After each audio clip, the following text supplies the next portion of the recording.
D'abord, il faut faire un peu de sémantique, si vous le permettez.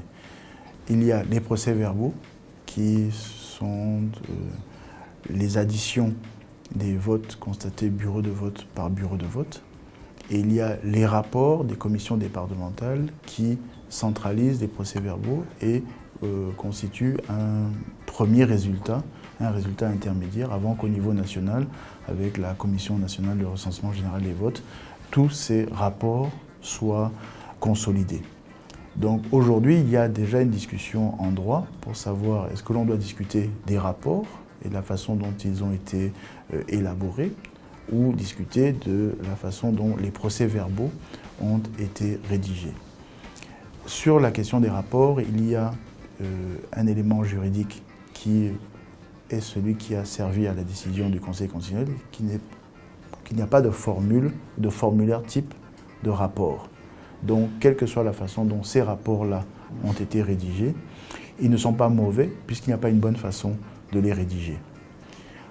Et les procès-verbaux, par contre, sont importants. Il existe un formulaire standard et le procès-verbal est aussi le document sur lequel sont notés les différentes remarques des scrutateurs, les éventuels incidents. Si pendant la journée de vote, deux individus se sont disputés, cela va figurer sur le procès-verbal du bureau de vote. Voilà. Donc déjà, soyons d'accord là-dessus. Maintenant, pour l'instant, nous n'avons pas accès, nous le grand public, et visiblement les candidats non plus, n'ont pas accès à tous ces procès-verbaux. Ils ont eu accès, c'est ce que l'audience a montré, au rapport des commissions départementales, mais pas à l'entièreté des procès-verbaux. Donc il faudrait déjà que cela soit possible et qu'à partir de cela, des opérations de vérification, de nouveaux comptages, etc., ou alors même des numérations des incidents, tout cela soit fait pour que l'on puisse effectivement rediscuter de ce que les rapports des commissions départementales contiennent. Ça, c'est déjà, sur le plan du sens qu'ont les mots, un élément de réflexion et de discussion que l'on doit tous avoir d'ailleurs, nous les observateurs, et bien sûr les candidats et leurs équipes d'avocats. Ensuite, il y a deux choses. La première, c'est que même s'il existe des preuves de tricherie, malversation, manipulation, cela restera toujours, on s'arrangera toujours pour que cela reste à un niveau supportable. Mais la deuxième considération, c'est de savoir si nous sortons de cette élection avec la conviction que nos institutions sont de bonnes institutions qui fonctionnent pour le bien de la nation. Et sur cet aspect-là, je serai beaucoup plus dubitatif, circonspect, parce qu'à l'évidence, ELECAM a quelques difficultés à fonctionner comme une commission électorale indépendante. On le sait par nature, la façon dont ses membres sont désignés, mais on le voit aussi par le mode opératoire, qu'il y a quelques difficultés à voir ELECAM, quelques doutes à comprendre comment ELECAM pourrait s'absoudre des reproches qu'on lui fait. Et par ailleurs, ce Conseil constitutionnel tant attendu depuis quasiment une vingtaine d'années maintenant a travaillé d'une façon qui là aussi nous laisse perplexes. Alors c'est vrai qu'il faudrait comprendre que ce n'est pas vraiment un tribunal, mais qu'il y a quand même des avocats qui peuvent plaider. Bon, ça aussi, il faudrait que l'on arrive à parfaire tout ce dispositif, toute cette ingénierie. Mais il n'en demeure pas moins qu'une juridiction qui est à ce point sourde aux revendications des plaignants nous questionne sur l'avenir. Si demain, une loi à l'Assemblée est discutée par les députés qui demandent au Conseil constitutionnel de trancher sur sa constitutionnalité, c'est-à-dire sa conformité à la Constitution, et que ce Conseil constitutionnel travaille comme on l'a vu travailler, on a bien peur que trop souvent des lois iniques soient adoptées et que malgré l'existence de ce Conseil, nous citoyens ne soyons pas valablement protégés.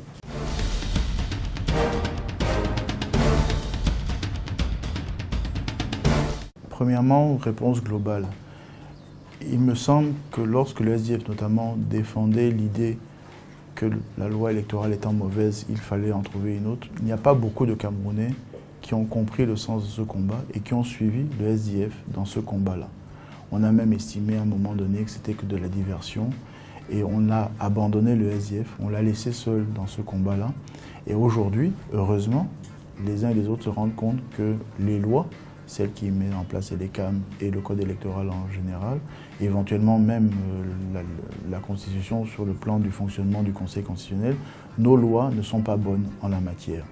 Et que là, effectivement, peut-être le parti politique qui se saisira de ce sujet trouvera un soutien populaire plus large parce que c'est devenu, à l'évidence, un sujet de préoccupation.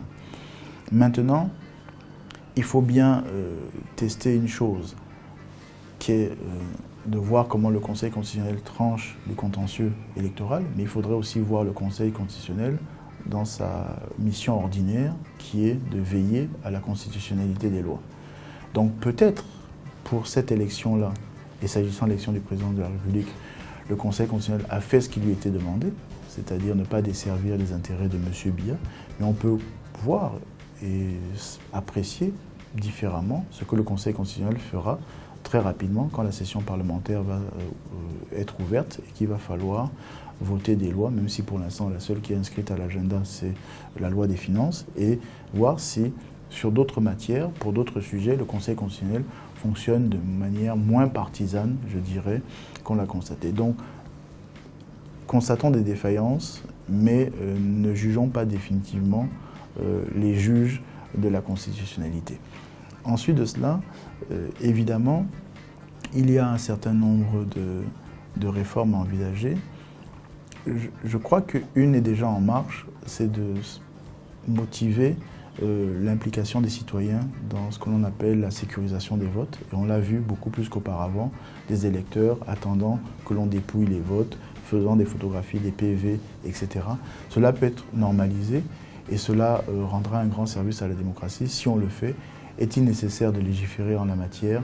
Je ne suis pas certain. L'engagement citoyen ne demande pas nécessairement qu'une loi le valide. Si on a la volonté et si on est capable de montrer que l'on est présent, cela peut déjà inciter ceux qui veulent tricher à faire plus attention dans ce qu'ils voudraient engager comme opération pour manipuler les scores. Je suis, sans être de culture anglo-saxonne, quelqu'un qui défend beaucoup l'idée de la culture et de la tradition en politique. Tout n'est pas affaire de loi et tous les problèmes ne sont pas réglés par la loi. Il y a aussi ce que nous, les individus, on veut faire des dispositions qui nous mettent ensemble. Quand ailleurs un candidat annonce sa victoire au beau milieu de la nuit après un scrutin, il arrive très souvent que même la moitié des bulletins de vote n'ont pas été dépouillés. Et son adversaire reconnaît sa défaite alors que les opérations de comptage ne sont pas achevées. Mais c'est une tradition, c'est une norme que les uns et les autres ont fini par admettre et ils ont décidé qu'ils pratiqueraient la démocratie ainsi. Ce n'est pas une loi qui l'impose, c'est un principe. Et un principe qui relève de la coutume, si vous voulez, une tradition politique. Construisons nos traditions politiques. Nous avons déjà, par défaut, instauré certaines traditions.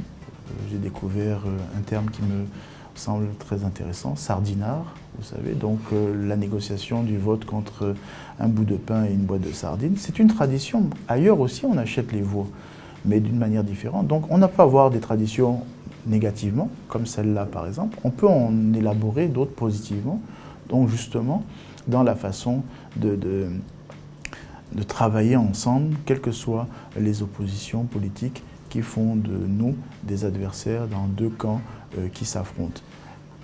Il ne suffisait de rien pour que le juge, le président du Conseil constitutionnel, décide que l'on recompte les voix PV par PV. La loi ne l'oblige pas à le faire, mais en tant que juge, il pouvait décider de le faire.